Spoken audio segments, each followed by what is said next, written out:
আসসালামু আলাইকুম সুপ্রিয় ছাত্রছাত্রীবৃন্দ, আজকে এইচডি হোমিও মেডিকেল একাডেমি থেকে আমি ডক্টর মাবিয়া জেসমিন বিএইচএমএস আছি আপনাদের সাথে বায়োকেমিক ম্যাটেরিয়া মেডিকা নিয়ে। আজকে আমাদের 10ম ক্লাস। আজকে আমরা পড়ব কেলি মিউরেটিকাম এবং কেলি ফসফোরিকাম।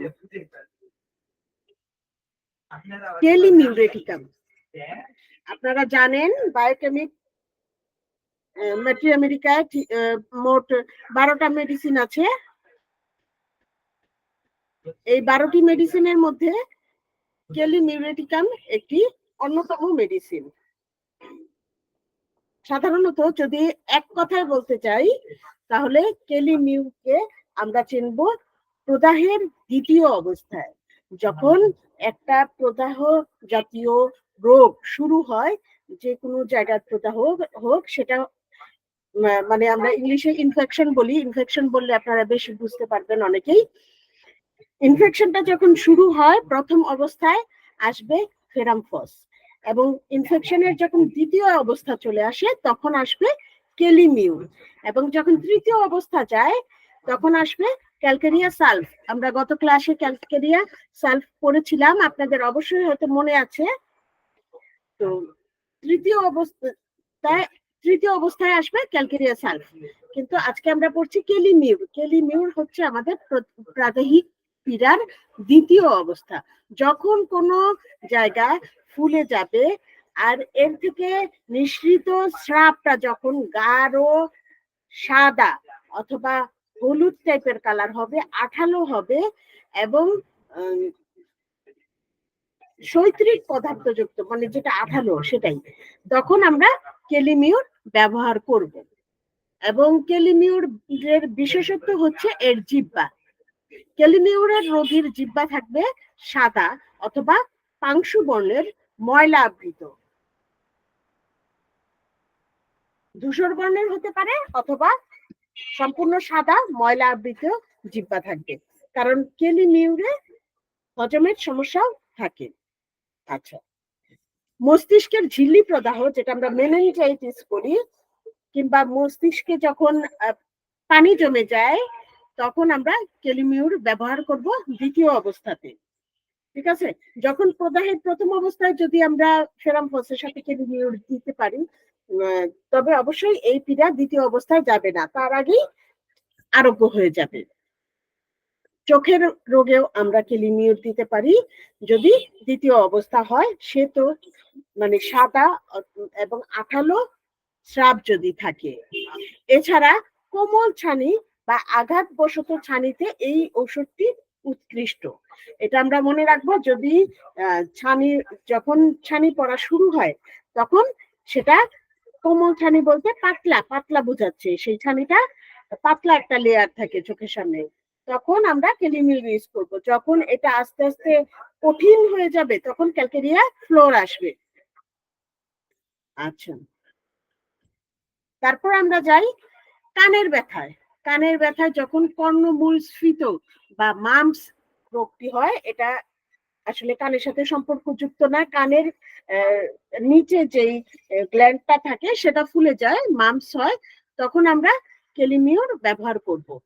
এছাড়াও মধ্যকর্ণের প্রদাহ যদি হয় তাহলেও কেলিমিউর ব্যবহার করব। ডিফথেরিয়া এবং টনসিল প্রদাহের প্রধান ঔষধ হচ্ছে কেলিমিউর, কারণ আমরা জানি ডিফথেরিয়া রোগে কিংবা টনসিল প্রদাহে জিহ্বাটাই আক্রান্ত হয়, মানে জিহ্বাটা এইরকম সাদা বর্ণ ধারণ করে, যেটা কেলিমিউরের লক্ষণ। অজীর্ণ পীড়া, যেটা পেটের সমস্যা, সেখানে যদি জিহ্বায় এই টাইপের লক্ষণ থাকে, সাদা হয়ে যায়, তাহলে কেলিমিউর আসবে।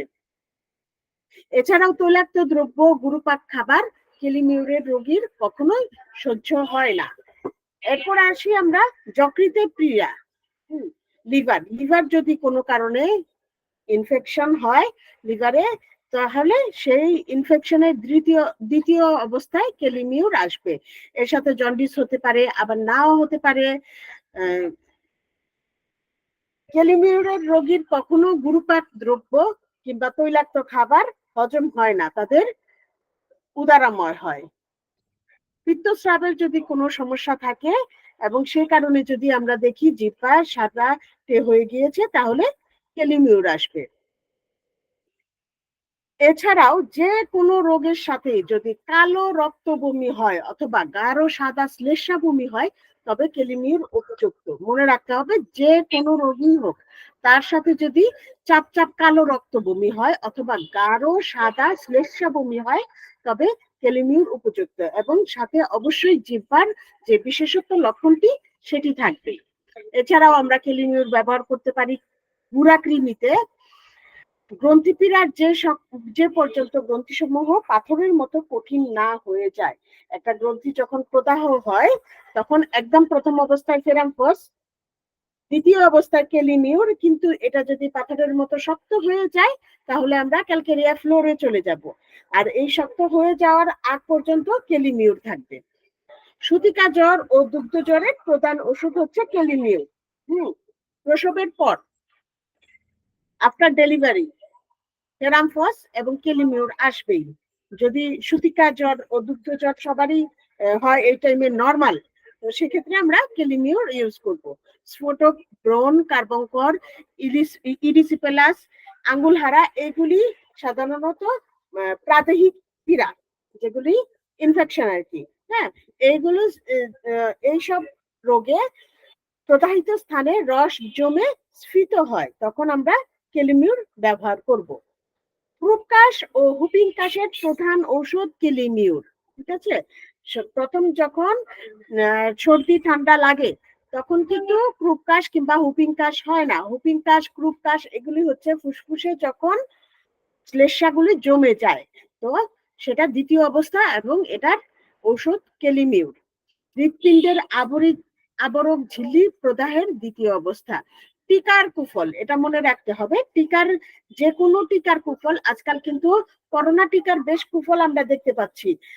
চর্মপীড়া হচ্ছে, আপনারা জানেন কিনা জানি না, এই টাইপের যারা করোনার টিকা নিয়েছে তাদের অনেক কুফল দেখা যাচ্ছে। সেক্ষেত্রে ওষুধ হচ্ছে কেলিমিউর। বসন্ত পীড়ার প্রধান ওষুধ কেলিমিউর। প্লেগের প্রধান ওষুধ কেলিমিউর। হামের দ্বিতীয় অবস্থার প্রধান ওষুধ কেলিমিউর। লিভার, মূত্রযন্ত্র অথবা হৃৎপিণ্ডের বিকৃতির বশত যদি শোথ হয়, মানে শরীরে যখন পানি আসে, শরীর ফুলে যায়, যে কোনো সমস্যা লিভারের, মূত্রযন্ত্রের অথবা হৃৎপিণ্ডের, সেক্ষেত্রে আসবে কেলিমিউর। শরীরের যে কোনো স্থানে আঘাত লাগা, মচকে যাওয়া অথবা কেটে যাওয়ার দ্বিতীয় অবস্থা, যখন আঘাত লাগবে, মচকে যাবে, তখন প্রথম অবস্থায় ফেরাম্পস, কিন্তু দ্বিতীয় অবস্থায় যদি সেটা ফেরাম্পসে ভালো না হয়ে তৃতীয় অবস্থায় চলে যায়, তখন আমরা কেলিমিউর ব্যবহার করব। যখন আক্রান্ত স্থানে রক্ত জমে যাবে অথবা রস জমে ফুলে যাবে, স্ফীত হয়ে যাবে। ঠিক আছে, এই ছিল আমাদের, না আরো আছে, কোন স্থান পুড়ে যাওয়ার দ্বিতীয় অবস্থা, যখন ফোসকা পড়ে, যখন আমাদের শরীরের কোনো জায়গা ঝলসে যায় কিংবা পুড়ে যায়, তার দ্বিতীয় অবস্থায় ফোসকা পড়ে। যখন ফোসকা পড়বে তখন হচ্ছে কেলিমিউর। মৃগী রোগের প্রধান ওষুধ কেলিমিউর। টাইফয়েড জ্বরের প্রধান ওষুধ কেলিমিউর। এই ছিল আমাদের কেলিমিউর, মোটামুটি সংক্ষিপ্ত ভাবে বলবো। এগুলি যদি বিস্তারিত পড়া যায় তাহলে আরো অনেক কিছুই আসবে কেলিমিউরের। কেলিমিউর আজকে আমরা শেষ করছি। আপনাদের যদি কেলিমিউর সংক্রান্ত কোনো ধরনের কোনো প্রশ্ন থাকে, অবশ্যই অবশ্যই আমাকে জানাবেন। আমি ইনশাআল্লাহ চেষ্টা করব আপনাদেরকে সলভ করে দেওয়ার। এখন আমরা পরীক্ষার প্রস্তুতির জন্য কেলিমিউরের কি ধরনের প্রশ্ন আসতে পারে সেই বিষয়ে কিছু আলোচনা করব। কেলিমিউরের পরিচায়ক লক্ষণাবলী, এটা 2005-এ এসেছে। কেলিমিউরের চরিত্রগত লক্ষণাবলী, এটা 2007, 2011-তে এসেছে। এখানে আপনারা মনে রাখবেন, পরিচায়ক লক্ষণাবলী, চরিত্রগত লক্ষণাবলী, নির্দেশক লক্ষণাবলী, এগুলি আসলে সেম উত্তরই হবে, একটু মানে একটু চেঞ্জ করে প্রশ্নটা করে আর কি। ঠিক আছে, এখন আমরা কেলিমিউরের যে লক্ষণগুলি আলোচনা করলাম, এগুলি পরিচায়ক লক্ষণ অথবা চরিত্রগত লক্ষণ। ঠিক আছে, আরেকটা প্রশ্ন এখানে আছে, রোগের দ্বিতীয় অবস্থায় কেলিমিউর ব্যবহৃত হয়, ব্যাখ্যা করো। এই প্রশ্নটা অনেক বেশিবার এসেছে, দেখেন 2011, 13, 14, 15, 21, 22। ঠিক আছে, আমি যতগুলো প্রশ্ন দেখেছি এর মধ্যে এই প্রশ্নটা অনেক বেশি বারে এসেছে, এই কারণে আমি এটা একটু আপনাদেরকে আলোচনা করে দিব। রোগের দ্বিতীয় অবস্থায় কেলিমিউর ব্যবহৃত হয়। রোগের দ্বিতীয় অবস্থায় কেলিমিউর ব্যবহৃত হয়, এটা আমরা এতক্ষণ আলোচনা করেছি। বিশেষত প্রাদেহিক পীড়া কিংবা যদি বলেন ইনফেকশাস ডিজিজ যেগুলি আছে সেগুলির দ্বিতীয় অবস্থায় কেলিমিউর ব্যবহৃত হয়। এটি বিশেষ করে ফুসফুস, সর্দি, কাশি, শ্বাসকষ্ট, প্রদাহ এবং মিউকাস সংশ্লিষ্ট সমস্যায় উপকারী। যখন রোগ প্রথম অবস্থা থেকে দ্বিতীয় অবস্থায় প্রবেশ করে, অর্থাৎ শুরুর তীব্র উপসর্গ কিছুটা প্রশমিত হয়ে ধীরে ধীরে মিউকাস বা শ্লেষ্মা তৈরি হয়, তখন এই ওষুধ ব্যবহৃত হয়। এটি শ্লেষ্মার ঘনত্ব কমাতে এবং প্রদাহ দূর করতে সাহায্য করে। কাশি, সর্দি বা মিউকাস সংশ্লিষ্ট রোগের দ্বিতীয় অবস্থায় কেলিমিউর কার্যকর। রোগের দ্বিতীয় পর্যায়ে যখন মিউকাস জমে থাকে বা প্রদাহের সংক্রমণ হয়, তখন কেলিমিউর উপযোগী। আশা করি বুঝতে পেরেছেন। কারো কোনো প্রশ্ন থাকলে বলতে পারেন। আর যদি আজকে প্রশ্ন নাও থাকে কোনো অসুবিধা নাই, আপনারা আজকে কেলিমিউর পড়বেন অবশ্যই ভালো করে।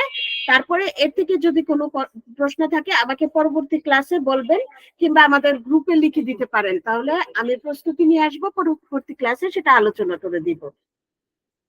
ধন্যবাদ। তারপরে আমরা আমাদের পরবর্তী মেডিসিনে চলে যাচ্ছি। আমাদের পরবর্তী মেডিসিন হচ্ছে ক্যালিফসফরিকাম। ক্যালিফস বলি আমরা এটাকে সংক্ষেপে। ক্যালিফসটা যদি আমরা এক কথায় মনে রাখতে চাই, এক কথায় ক্যালিফস হচ্ছে স্নায়বিক দুর্বলতা। ঠিক আছে, স্নায়বিক দুর্বলতার মধ্যে কি কি আসে আমরা একটু মনে করার চেষ্টা করি। আসুন সবাই, কি আসতে পারে স্নায়বিক দুর্বলতার মধ্যে? সাধারণ দুর্বলতা লাগতে পারে, এই যে খুবই অবসন্ন অস্থিরতা, কিংবা ঘুম হচ্ছে না, সবকিছু ভুলে যাচ্ছি, কিংবা মানসিক কোনো বিকৃতি হয়ে যাচ্ছে, হিস্টেরিয়া রোগ আসছে, এগুলি সবই ক্যালিফস। কিংবা উচ্চ রক্তচাপ, আজকাল যে ডিজিজটা অনেক কমন, হ্যাঁ, প্রতি বাড়িতেই আছে হাই প্রেশারের রোগী। হ্যাঁ, উচ্চ রক্তচাপের ক্ষেত্রে আমরা ক্যালিফস ব্যবহার করতে পারবো। তো ক্যালিফসকে আমরা এক কথায় কি দিয়ে মনে রাখবো? স্নায়বিক দুর্বলতা। যখন আমাদের শারীরিক দুর্বলতা হয় তখন আমরা বায়োকেমিক মেডিসিনের মধ্যে এক কথায় মনে রাখবো ক্যালকেরিয়াফস। আর যখন আমাদের স্নায়বিক দুর্বলতার কথা আসবে তখন আমরা এক বাক্যে ক্যালিফস মনে রাখবো। ঠিক আছে, এখন আমরা ক্যালিফসের লক্ষণগুলো সংক্ষেপে একটু দেখে নিই। সামান্য কারণে বিরক্ত হওয়া, উদ্বিগ্ন, অকারণে ভীত হওয়া, সকল বিষয়ে দুর্ভাবনা, অত্যন্ত খিটখিটে স্বভাব, নিরুৎসাহী, সামান্য কাজকে অনেক কঠিন বলে মনে করা, নানা প্রকার মিথ্যা কল্পনার উদয় হওয়া, বাসা ত্যাগ করার ভয়ে ভীত হওয়া, সমস্ত বিষয়ই মন্দ দিক দেখা, শুধু সবসময় মতিগতির পরিবর্তন হওয়া, এগুলি হচ্ছে ক্যালিফসের মানসিক লক্ষণ। স্নায়বিক দুর্বলতার কারণে অনেক ধরনের মানসিক লক্ষণ আসতে পারে। কোহিনূর আক্তার, এত দেরি কেন?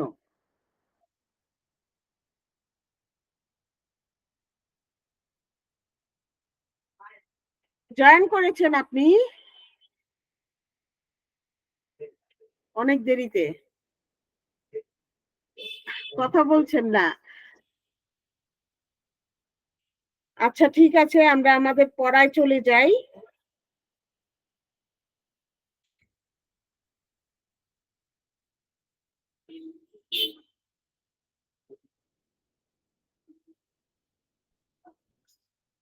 ক্যালিফসের রোগী অত্যন্ত অবসন্নতায় ভোগে এবং অস্থিরতায় ভোগে। এছাড়াও স্মরণ শক্তির হ্রাস, মানসিক পরিশ্রম বশত মস্তিষ্কের ক্লান্তি। ঠিক আছে, অনেকক্ষণ মানসিকভাবে কোনো পরিশ্রমের কাজ করার পরে যে ক্লান্তি আসে সেটা ক্যালিফসের লক্ষণ।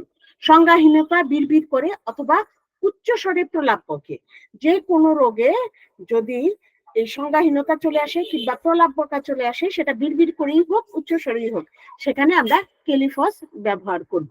এছাড়াও নানা প্রকার মানসিক বিকৃতি অথবা সকল প্রকার উন্মাদ রোগ, মানসিক যত রোগ আছে সবকিছুর মধ্যে ক্যালিফস ব্যবহার করব, কারণ ক্যালিফস হচ্ছে স্নায়বিক দুর্বলতা দূর করে। শোক, দুঃখ বা মানসিক বিকৃতি বশত যে কোনো পীড়া, একটা মানুষ সে সুস্থ সবল সব দিক দিয়ে ফিট, কিন্তু একটা এমন কোন নিউজ যে যার কারণে সে অসুস্থ হয়ে গেল, হ্যাঁ, শোক দুঃখ আসতেই পারে মানুষের জীবনে, তখন আমরা কেলিফস ব্যবহার করব তার সেই শোকটা কাটিয়ে ওঠার জন্য। হিস্টেরিয়া রোগের পর্যায়ক্রমে হাসি কান্না, একটা বল বা গোলার মতো পদার্থ গলার নিকট উঠছে এইরকম বোধ হয়। দিনরাত রোগী দীর্ঘ নিঃশ্বাস ত্যাগ করে। সামান্য কারণেই রোগী কেঁদে ফেলে, আবার সামান্য কারণেই হেসে ফেলে, দুইটাই কেলিফসের লক্ষণ। স্নায়ুমণ্ডলের অবসন্নতা ও দুর্বলতা জনিত শিরোপীড়া, ঠিক আছে, একটা মাথা ব্যথা যেটা হচ্ছে স্নায়ুমণ্ডলের অবসন্নতা ও দুর্বলতার জন্য। অতিরিক্ত শারীরিক অথবা মানসিক পরিশ্রম জনিত মাথা ব্যথা, শিরোপীড়া সহ অতিশয় ক্ষুধা, নিদ্রাহীনতা, চিন্তা করার ক্ষমতাহীনতা, মাথা ভার প্রভৃতি লক্ষণ প্রকাশ পায়। একা থাকলে সামান্য শব্দে, শয়নে ও মানসিক পরিশ্রমে বৃদ্ধি। অর্ধ শিরোসুর, পক্ষাঘাতের প্রধান ওষুধ কেলিফস, কারণ পক্ষাঘাতটা যে জায়গায় হয় সেই জায়গার স্নায়ুটা ক্ষতিগ্রস্ত হয় আমরা জানি, এ কারণে সেই দুর্বল স্নায়ুকে সবল করতে আমাদের কেলিমিউর প্রয়োজন। শরীরের যে কোনো স্থান হতে আলকাতরার ন্যায় কালচে লাল তরল ও জমাট বাঁধে না এমন রক্তস্রাব দুর্বল ও শিথিল প্রকৃতির ব্যক্তিদের সহজেই রক্তস্রাব। কেলিফসের সর্বপ্রকার স্রাব অতিশয় দুর্গন্ধ থাকে। কেলিফসের স্রাবগুলির দুর্গন্ধ এমন যে তা সহনীয় পর্যায়ের, কিন্তু তার সবকিছুতেই দুর্গন্ধ থাকবে, যেমন পুজ, মল, লালা, বমন, রক্ত, প্রস্রাব, নাসিকা অথবা কর্ণ থেকে যদি কোনো স্রাব নিঃসৃত হয় সেটাতেও দুর্গন্ধ থাকবে। এছাড়াও কেলিফসের আর কি কি লক্ষণ আছে? মূত্রথলির পেশি যদি পক্ষঘাত প্রসূত অসারে প্রস্রাব হয়ে যায়, মানে সে বলতে পারে না কখন তার প্রস্রাব হয়ে যায়, তখন সে বোঝে না, ঠিক আছে, বয়স্কদের হতে পারে যে কোনো, আবার অনেক মহিলাদের ডেলিভারির পরে এই সমস্যাটা হয় কারণ স্নায়বিক আঘাত হয়। এছাড়াও ছোট ছোট বাচ্চাদের শয্যামূত্র যে বিছানায় প্রস্রাব করে দেয় তারা বলতে পারে না, সেই ক্ষেত্রে ছোট বাচ্চা বলতে 5-7 বছরের বাচ্চারা যারা আসলে ঘুম ভেঙে যাওয়ার কথা কিন্তু আসলে বিছানায় প্রস্রাব করে দেয়, তাদের ক্ষেত্রে কেলিফস উপযোগী। শারীরিক ও মানসিক দুর্বলতা বশত মেয়েদের যদি ঋতুস্রাবে বিলম্ব হয়, এ কারণে স্বভাব খিটখিটে, সহজেই ক্রন্দনশীল এবং অস্থির হয়, এবং ঋতুস্রাবের পরিমাণ অনেক কম হয়, দুর্গন্ধযুক্ত, কালচে এবং সহজে জমাট বাঁধে না, এরূপ ধরনের রক্তস্রাবের ক্ষেত্রে কেলিমিউর উপযুক্ত। প্রসব বেদনায় আমরা কেলিমিউর ব্যবহার করি। এই লক্ষণগুলি আসলে আমাদের মনে রাখতে হবে। আমরা তো এখন ডেলিভারির সময় সবাই হসপিটালে চলে যায়, আমরা ইনশাল্লাহ হোমিও হসপিটাল করব যেখানে এই টাইপের রোগী থাকবে, এবং আমরা এই জাতীয় ওষুধগুলো শুধু আমাদের এই পড়ায় না, আমাদের ব্যবহারেও মানে আমাদের প্র্যাকটিক্যালেও আমরা কাজে লাগাবো। প্রসব বেদনায় অনিয়মিত প্রসব বেদনা, দুর্বল এবং অকার্যকরী প্রসব বেদনা, মানে ইউটেরাসের কন্ট্রাকশনটা তখন নিয়মিত হয় না, অনিয়মিত হয়, রোগী অতিশয় উত্তেজিত হয়ে যায়, সহজে ক্রন্দনশীল, ভীত এবং হতাশচিত্ত। এই ওষুধ সেবনে জরায়ুর বল বৃদ্ধি পায় এবং সহজে প্রসব করায়। এছাড়াও যাদের মিসক্যারেজ হয়, যে কনসেপ্ট করে কিছুদিন পর মিসক্যারেজ হয়ে যায়, আবার কনসেপ্ট করে কিছুদিন পর মিসক্যারেজ হয়ে যায়, কারণ তার জরায়ু সবল না, সেক্ষেত্রে আমরা কেলিফস ব্যবহার করব যেন তার জরায়ু সবল হয়। একটা গুরুত্বপূর্ণ পয়েন্ট হচ্ছে কেলিফস অনিদ্রা রোগের মহা ঔষধ। সেই অনিদ্রা আপনার যে কোনো কারণে হতে পারে, প্রেশারের কারণে হতে পারে, স্নায়ুবিক দুর্বলতা হতে পারে, যে কোনো কারণে যদি অনিদ্রা হয় তাহলে কেলিফস এর প্রধান ঔষধ। এখন আমরা কেলিফস এর পরীক্ষায় কি ধরনের প্রশ্ন আসতে পারে এই বিষয়ে কিছু কথা বলবো। পরীক্ষার প্রস্তুতি বিষয়ক আলোচনায় আমরা দেখতে পাচ্ছি এখানে 6টা প্রশ্ন আমি দিয়েছি কেলিফসের উপর, 6টা প্রশ্ন, এই 6টাই আপনারা পড়বেন ইনশাল্লাহ। কেলিফস থেকে এর বাইরে ইনশাল্লাহ কোনো প্রশ্ন আসবে না। কেলিফসের নির্দেশক লক্ষণ বর্ণনা করো। এতক্ষণ যে আমরা পড়লাম এটা সবই কেলিফসের নির্দেশক লক্ষণ। স্নায়ুতন্ত্রের উপর কেলিফসের ব্যবহার। দুর্বল ও পরিশ্রান্ত রোগীর জন্য কেলিফস একটি মহা ঔষধ। এই প্রশ্নটা দেখেন 2009, 2012, 2014 3 বছর এসেছে এবং এটা খুব ইম্পর্টেন্ট প্রশ্ন। কেলিফসের অভাবে কি কি রোগ হয়? কেলিফস অনিদ্রা রোগের মহাঔষধ। কেলিফসের ক্রিয়াস্থান লিখো। এগুলি আমি কোন সালে কোনটা এসেছে সেটাও আপনাদেরকে উল্লেখ করে দিয়েছি আপনাদের সুবিধার্থে। এবং এগুলি খুব কঠিন প্রশ্ন না, খুব সহজ প্রশ্ন। আমরা যদি পুরোটা কেলিফসকে বুঝতে পারি তাহলে এগুলি খুব সহজ প্রশ্ন। এবং আমি এর উত্তরগুলিও আলোচনা করে দিচ্ছি আপনাদের সুবিধার্থে। তারপরেও আপনাদের যদি টেলিফস সম্পর্কে আর কোনো প্রশ্ন থাকে অবশ্যই আপনারা গ্রুপে লিখে দিবেন, আমি সামনের ক্লাসে ইনশাল্লাহ আলোচনা করে দিব। আমার নাম মেনশন করে লিখবেন, তাহলে আমি সহজেই খুঁজে পাবো। ঠিক আছে? স্নায়ুতন্ত্রের উপর কেলিফস, স্নায়ুতন্ত্রের উপর যে কেলিফস কাজ করে এবং প্রধান কাজই করে কেলিফস স্নায়ুতন্ত্রের উপর, এটা আমরা এতক্ষণ পড়েছি। আবার এখন একটু প্রশ্নের উত্তর হিসেবে এটা একটু ব্যাখ্যা করি। এটি সাধারণত মস্তিষ্ক ও স্নায়ুতন্ত্রের কার্যকারিতা উন্নত করতে ব্যবহৃত হয়। এই ওষুধটি মূলত মানসিক অবসাদ, মানসিক চাপ, উদ্বেগ এবং স্নায়ুবিক দুর্বলতার ক্ষেত্রে প্রয়োগ করা হয়। স্নায়ুতন্ত্রের উপর কেলিফসের প্রভাব কি কি আছে? স্নায়ুর সুরক্ষা করে এবং পুনর্জীবন দেয়। কেলিফস স্নায়ুতন্ত্রের জন্য একটি শক্তিশালী টনিক হিসেবে কাজ করে। এটি স্নায়ুর কার্যকারিতা উন্নত করতে সাহায্য করে এবং স্নায়ুর দুর্বলতা দূর করতে সাহায্য করে। উদ্বেগ ও মানসিক চাপ কমানো। যারা দীর্ঘস্থায়ী মানসিক চাপ, দুশ্চিন্তা বা উদ্বেগে ভুগছেন তাদের জন্য কেলিফস খুবই কার্যকর। এটি মস্তিষ্কের উদ্বেগ কমিয়ে মনকে শিথিল করতে সাহায্য করে। নিদ্রাহীনতা দূর করে। দীর্ঘস্থায়ী মানসিক চাপ ও উদ্বেগ থেকে যারা ঘুমের সমস্যা যেমন অনিদ্রায় ভুগছেন তাদের জন্য এই ওষুধ উপকারী হতে পারে। মস্তিষ্কের কার্যক্ষমতা বৃদ্ধি। মস্তিষ্কের অতিরিক্ত পরিশ্রম বা মানসিক ক্লান্তি কাটাতে কেলিফস ব্যবহৃত হয়। এটি স্মৃতিশক্তি উন্নত করতে এবং মনোযোগ বৃদ্ধিতে সহায়ক। স্নায়ুবিক ব্যাধি থেকে মুক্তি। স্নায়ুজনিত ব্যাধি যেমন স্নায়ুবিক দুর্বলতা, স্নায়ুর সংবেদনশীলতা হ্রাস পাওয়া, পক্ষাঘাত ইত্যাদি ক্ষেত্রে সাহায্য করে। এরপর আমরা আসছি আমাদের আরেকটি টপিক, দুর্বল ও পরিশ্রান্ত রোগীদের জন্য কেলিফস একটি মহা ঔষধ। ব্যাপারটা আসলে এটাই, কেমন দুর্বল? স্নায়ুবিক দুর্বলতা। ঠিক আছে?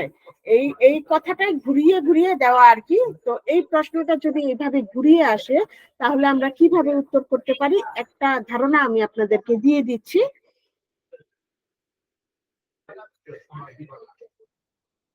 কেলিফস দুর্বল ও পরিশ্রান্ত রোগীদের জন্য একটি মহাঔষধ হিসেবে বিবেচিত হয়, কারণ এটি শরীর ও মনের উপর শক্তিশালী প্রভাব ফেলে এবং স্নায়ুবিক ও মানসিক দুর্বলতা দূর করতে সহায়ক।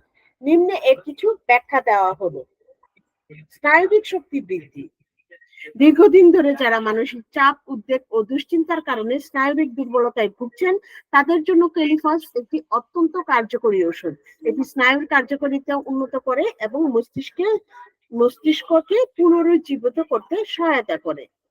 এরপর মানসিক ও শারীরিক পরিশ্রমের পর পুনরুদ্ধার। অনেক সময় অতিরিক্ত মানসিক ও শারীরিক পরিশ্রমের ফলে মানুষ ক্লান্ত হয়ে পড়ে, তারা দৈনন্দিন কাজকর্ম করতে অক্ষম হয়ে যায়। কেলিফস এই ক্লান্তি দূর করতে সহায়ক। মস্তিষ্ক ও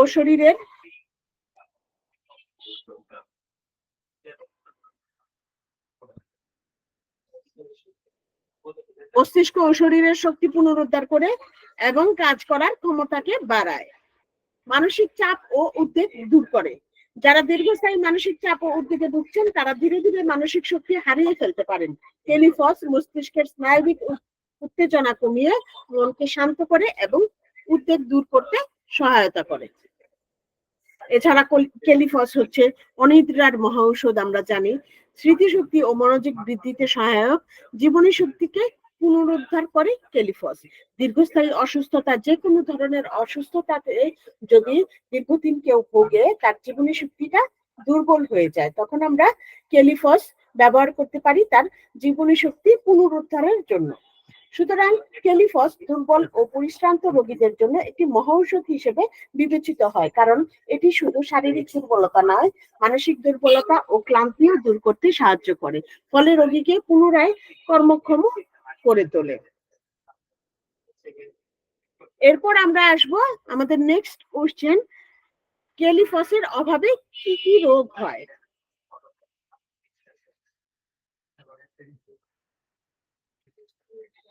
ক্যালিফসের অভাবে আমাদের কি কি রোগ হয়? এক্ষেত্রে আমরা কোনো রোগের নাম উল্লেখ করব না, আমরা শুধু লক্ষণগুলি উল্লেখ করব, কারণ আমরা জানি হোমিওপ্যাথি হচ্ছে রোগের চিকিৎসা নয়, রোগীর চিকিৎসা। ঠিক আছে? তো ক্যালিফসের অভাবে আমরা কি কি লক্ষণ পেতে পারি? স্নায়বিক দুর্বলতা প্রথম কথা। ক্যালিফসের অভাবে মানসিক চাপ, উদ্বেগ, স্নায়বিক দুর্বলতা ও অবসন্নতা, হতাশা দেখা দিতে পারে। এছাড়াও অতিরিক্ত মানসিক ক্লান্তি, অতিরিক্ত মানসিক কাজ বা মানসিক চাপের কারণে বুদ্ধি ও স্মৃতিশক্তির দুর্বলতা এবং চিন্তা করার ক্ষমতা কমে যেতে পারে। অধৈর্য ও মেজাজ খারাপ, মানসিক চাপ ও উত্তেজনার কারণে ব্যক্তি অধৈর্য, খিটখিটে, মেজাজ খারাপ অথবা বিরক্তি প্রদর্শন করতে পারে। এছাড়াও অনিদ্রা হতে পারে ক্যালিফসের অভাবে। আবার কারো কারো ঘুমের সমস্যাও হতে পারে। অনিদ্রা নয়, যেন ঘুম আসে কিন্তু সেটা গভীর হয় না।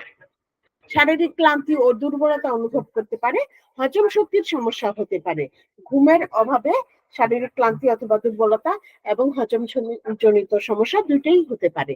ডিপ্রেশন, পটাশিয়াম ফসফেটের অভাবে দীর্ঘমেয়াদে মানসিক রোগের কারণ হতে পারে, যেমন ডিপ্রেশন বা উদ্বেগ। এরপর আমরা আসবো ক্যালিফস অনিদ্রার মহাঔষধ কেন বলা হয় ক্যালিফসকে। ঠিক আছে? ক্যালিফসকে অনিদ্রার মহাঔষধ বলা হয় কারণ এটি স্নায়ু ও মস্তিষ্কের উপর সরাসরি প্রভাব ফেলে। আপনারা এটা টেস্ট করে দেখতে পারেন বাসায়, যদি কেউ এরকম অনিদ্রা রোগী কিংবা প্রেসারের রোগী থাকে, ক্যালিফস খাওয়াতে পারেন, দেখবেন তার খুব সুন্দর ঘুম হচ্ছে। শুধু রাত্রে দিবেন ক্যালিফস, ঘুমানোর আগে খাবেন এবং সুন্দর ঘুম হবে।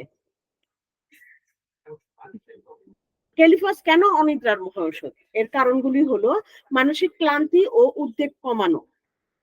অনিদ্রার প্রধান কারণগুলোর মধ্যে মানসিক চাপ ও উদ্বেগ অন্যতম। ক্যালিফস এই মানসিক উত্তেজনা ও উদ্বেগ কমিয়ে শরীরকে শান্ত করে, যা ঘুমের সহায়ক। স্নায়বিক উত্তেজনা নিয়ন্ত্রণ করে। কোনো একটা চিন্তা, কোনো একটা অস্বস্তি, কোনো একটা দুশ্চিন্তার কারণে ঘুম হচ্ছে না, সেক্ষেত্রে ক্যালিফস উত্তেজনাটাকে কমিয়ে দেয়, ঘুমের গভীরতা বৃদ্ধি করে।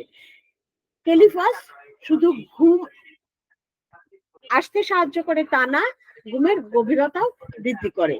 স্নায়ু পুনরুদ্ধার, দীর্ঘমেয়াদী মানসিক পরিশ্রমের ফলে স্নায়বিক দুর্বলতা দেখা দিলে ক্যালিফস স্নায়ুর পুনরুদ্ধার করে।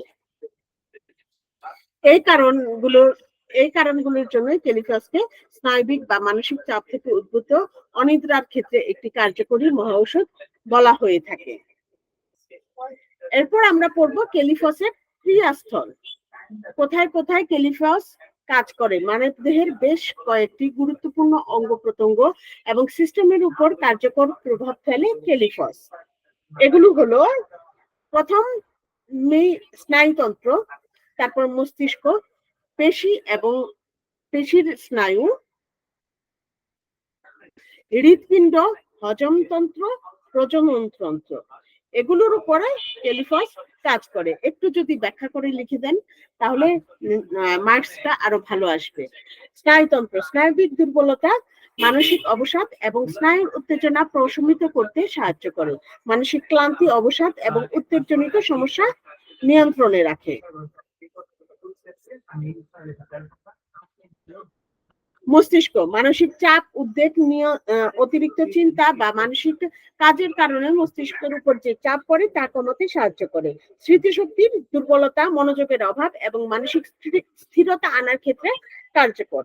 পেশি এবং স্নায়ু, শারীরিক দুর্বলতা ও ক্লান্তি দূর করে। পেশির দুর্বলতা এবং পেশির খিঁচুনি বা স্পাজম কমাতে সাহায্য করে। এই যে পেশির দুর্বলতা, এখানে কিন্তু পক্ষাঘাত চলে আসে। পক্ষাঘাত হলেও ক্যালিফস সেখানে ভালো কাজ করবে। হৃৎপিণ্ড, স্নায়বিক উত্তেজনার কারণে যদি হৃদস্পন্দনে কোনো অসামঞ্জস্য আসে তাহলে সেটা নিয়ন্ত্রণ করতে কেলিফস উপযোগী। হজমতন্ত্রের সমস্যা যদি আসে, মানসিক চাপের কারণে অ্যাসিডিটি হতে পারে, বদহজম হতে পারে ইত্যাদি সমস্যার ক্ষেত্রে কেলিফস উপযোগী। প্রজনন তন্ত্র, মানসিক ক্লান্তির কারণে যৌন দুর্বলতা বা লিবিডোর সমস্যা সমাধান করতে পারে কেলিফস। এই সব ক্রিয়াস্থলে কাজ করার মাধ্যমে কেলিফস শরীরের সামগ্রিক ভারসাম্য বজায় রাখতে সাহায্য করে, বিশেষত মানসিক ও স্নায়বিক সমস্যা দূরীকরণে। এই ছিল আমাদের আজকের কেলিফস। আশা করি সবাই বুঝতে পেরেছেন। যদি কোনো প্রশ্ন থাকে আমাকে করতে পারেন, কিংবা আপনারা আমাদের গ্রুপে লিখে দিতে পারেন। আমি পরবর্তী ক্লাসে ইনশাল্লাহ আলোচনা করে দিব। তো আজকের মতো এখানেই, আল্লাহ হাফেজ। জয়ন্ত দা।